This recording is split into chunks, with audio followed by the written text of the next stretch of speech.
I've been learning 2 new knitting techniques. Beautiful intarsia, which is like painting with yarn, really.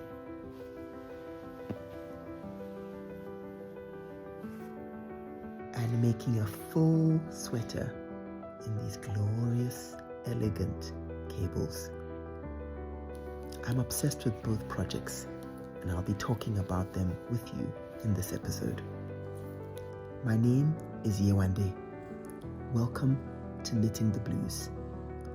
I'm a writer, mother of twins, and knitter based in Johannesburg.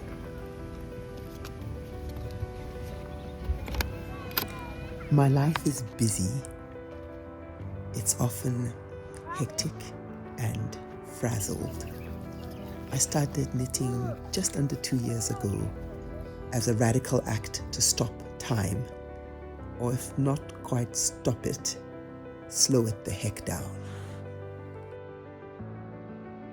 I make these podcasts to witness my own process, archive, document, and show up. For those of you who've been following my podcasts from the very beginning, thank you. And if you're new here, thanks for stopping by. I hope you like what you find and stay.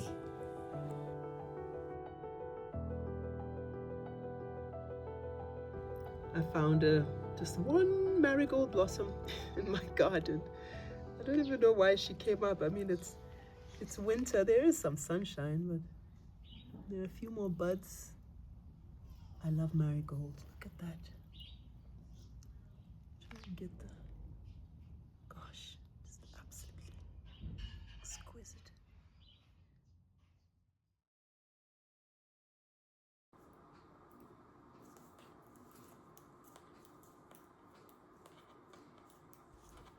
For the cable pattern, I'm making the Hawley Pullover by Julie Hoover, a gorgeous sweater knit in pieces. In my last episode, I started the back, and here I'm shaping the armholes. All done.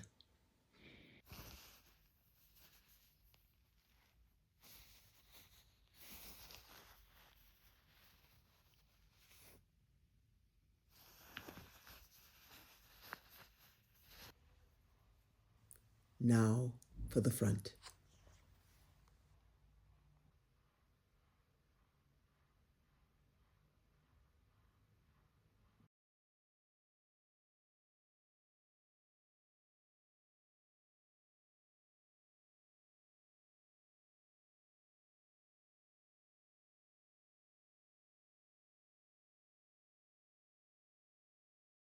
I ran into a small problem.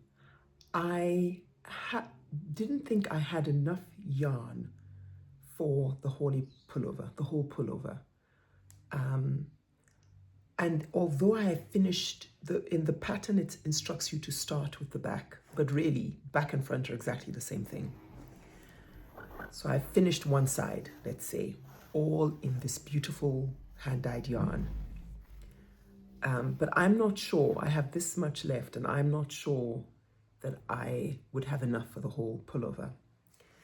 But I've looked ahead and I see that I have this red.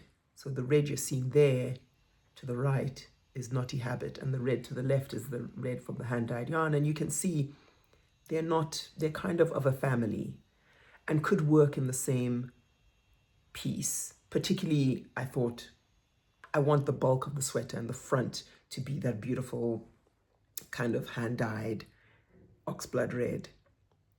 But if I got into trouble, I will then bring out this yarn, which is fingering, beautiful as well, but slightly different tone of red. But without thinking, I started the other side and I just pulled a ball, and I pulled this ball. And when I looked more, I thought, oh, but this is the Naughty Habit, not the other one.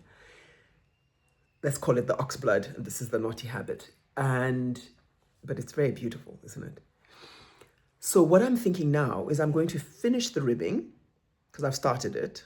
Don't change yarn color in the middle of ribbing. Then put this aside and actually do the sleeves using the oxblood. because for sure I want the whole sleeves to be in that oxblood. So I have one whole side in the oxblood, both sleeves in the oxblood. Whatever I have left, I will use in the back. And if I have to then supplement towards the end with the knotty habit, which I've already started doing because now I've done the ribbing, I think that would be okay. That's my plan.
People think of Joburg as concrete and traffic, a city built on gold and speed. But it's also home to around 10 million trees, one of the largest man-made urban forests in the world.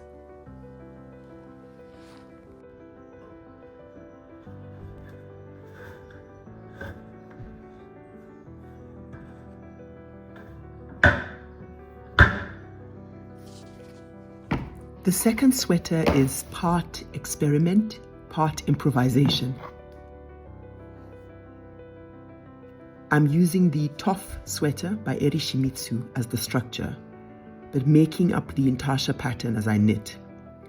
Amorphous shapes, unexpected colors, full 80s energy. This project feels less like following a pattern and more like drawing with yarn.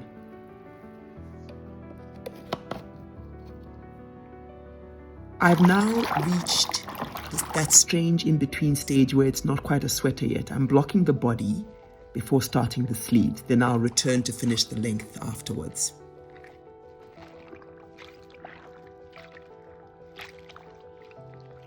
I often knit sweaters this way: body first, pause, block, sleeves next, and only then the final length. I like seeing the shape emerge gradually.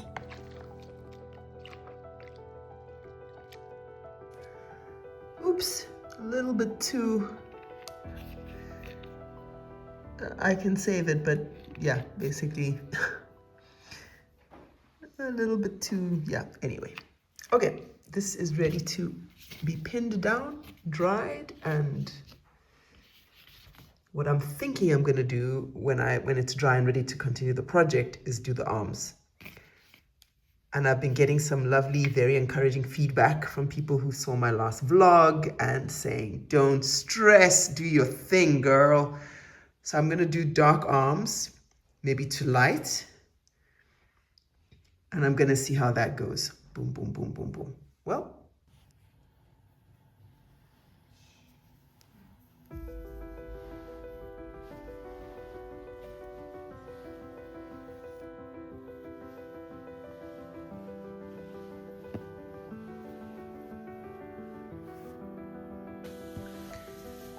my stitches when I do sleeves is always fractionally tighter, are always fractionally tighter than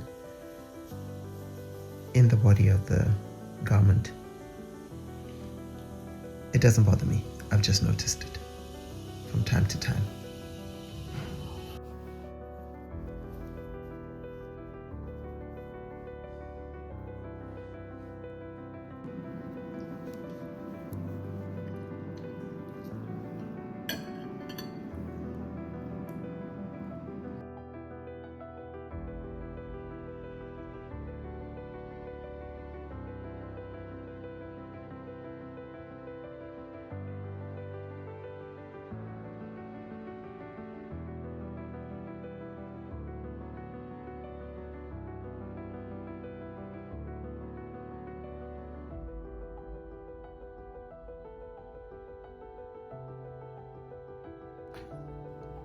I'm still new at intarsia, of course, but there are a few things helping me.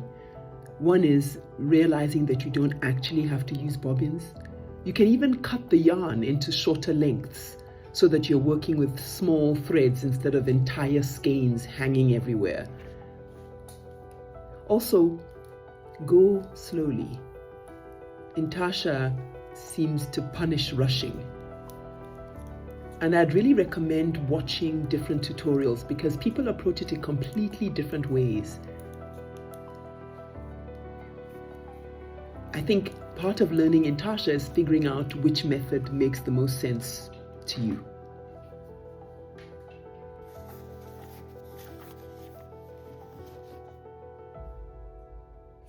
I'm just trying something here. I don't know if it's gonna work, if it's gonna look okay or look weird. But anyway, painting with yarn. I forgot that I changed the ribbing of the pattern from 1x1 to 2x2, which I love. I just think it's sculptural. I love ribbing anyway, and I just think this is sculptural. Now, when it came time to do the tubular bind off, which is I also love, oops. So I just did a round now where you rearrange your 2x2 ribbing into 1x1. It sounds like acrobatics, but it's not that bad. And there's a wonderful, or there are a zillion tutorials online showing you how to do it. And now, ready for tubular bind off.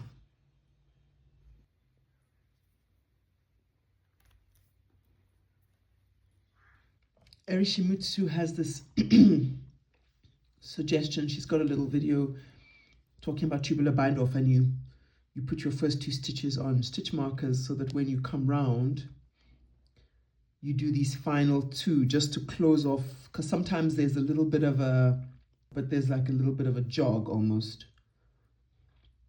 And so you come back into those 2 stitches, but often you can't find them because they've been bound off somewhere into the garment.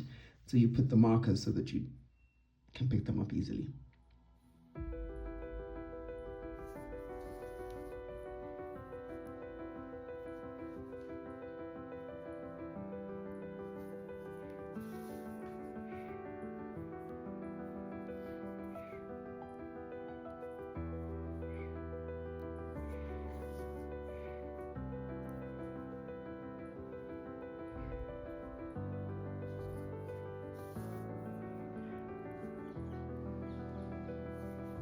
That felt like a nice hack. I was finding the stitches really tight on the 4mm needles that I was doing the ribbing on.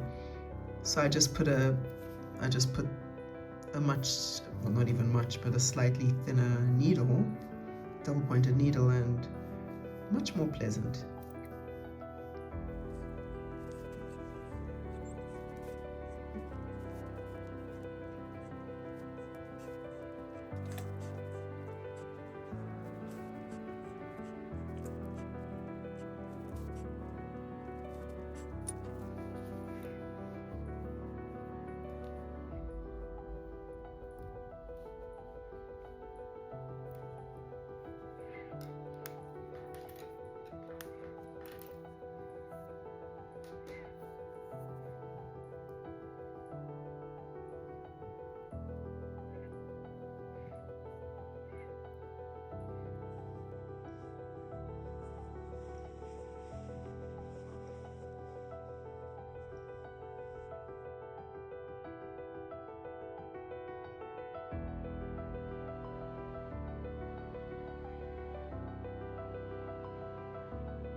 I discovered too late that I picked up the wrong number of stitches for the second sleeve. This is real rookie error, but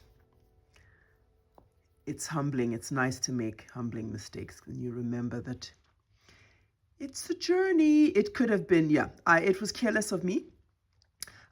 In my head, I thought I had picked up 71 stitches for the sleeve, but I must have been wrong. And normally I keep a record, but did not this time. And No matter, I will be frogging this. Yay! I'm slowly teaching my children to knit.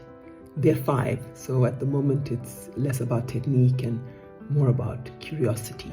They're excited by color, texture, and I think also by the fact that they see me doing it all the time. And really, knitting and crocheting and these fiber arts are wonderful for small children because mistakes are built into the process. You drop stitches, you undo things, you try again, and there's something really valuable, I think, about learning early on that mistakes are not failure. They're part of figuring things out. I think the fiber arts teach patience, problem solving, and resilience in a very quiet and gentle way. They also maybe pass on the sense of pleasure of making something slowly with your own hands.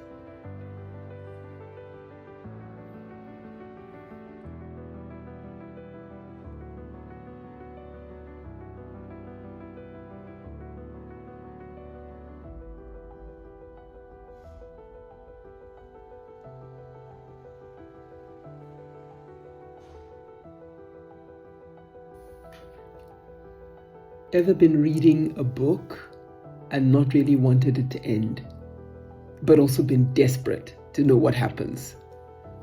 That's what making this sweater feels like. I don't want to rush it. I'm enjoying the companionship of it, the questions, the problem solving, even the mistakes. But I'm also very excited to finish it and finally wear it.